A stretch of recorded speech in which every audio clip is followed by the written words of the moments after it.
did not get a good start, obviously, as neither did Nelson Piquet Jr. 3 wide into 3. 3 wide behind. Oh, trouble. Crash. And Miguel Paludo in the 7, into the wall hard. That'll bring caution out again. And Steve Arpin also involved. There's Timothy Peters. Ooh, he barely slips by. Nelson Piquet Jr., Miguel Paludo into the wall in turns 3 and 4. See if we can tell what went wrong down here in turn 4. See Nelson Piquet in the 8 truck in the middle. He gets loose, doesn't he? Gets a little bit loose and just gets in the left rear corner of Miguel. Then nowhere for him to go. Also for Steve Arpin, nowhere for him to go as well. Timothy Peters does a nice job avoiding his teammate Miguel Paludo.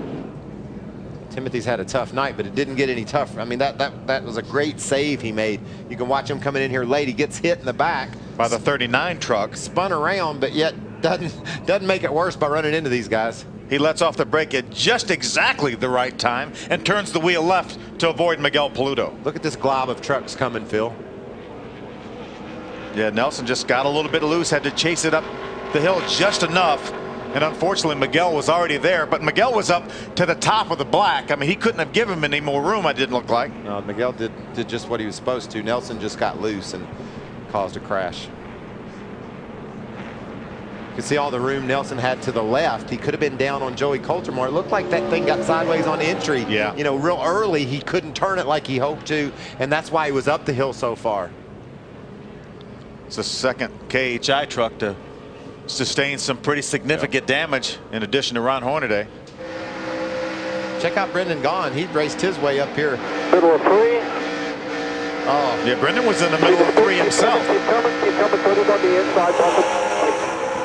Right up top. This is Steve Arpin, the Mike's Hard Lemonade truck. Again, he was committed to the high side. Nowhere for him to go, guys.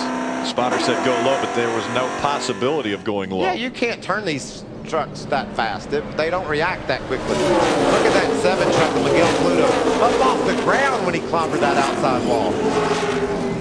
Nelson Piquet Jr., a great run going, ends up a few laps short. Tell us what happened.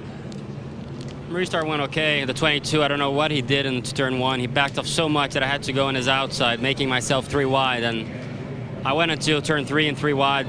I tried to keep my line, not to do anything silly, but everybody came together and had nowhere to go. I mean, it's a shame. The truck was awesome. It was one of those Nashville weekends. You know, everything was going great, and it's even more a shame of having a wreck with my fellow Brazilian. You know, the last person I wanted to touch was him. So I'm really sorry for him and for my team that deserved a good result for all their hard work. So, you know, let's try to repeat it again and next weekend.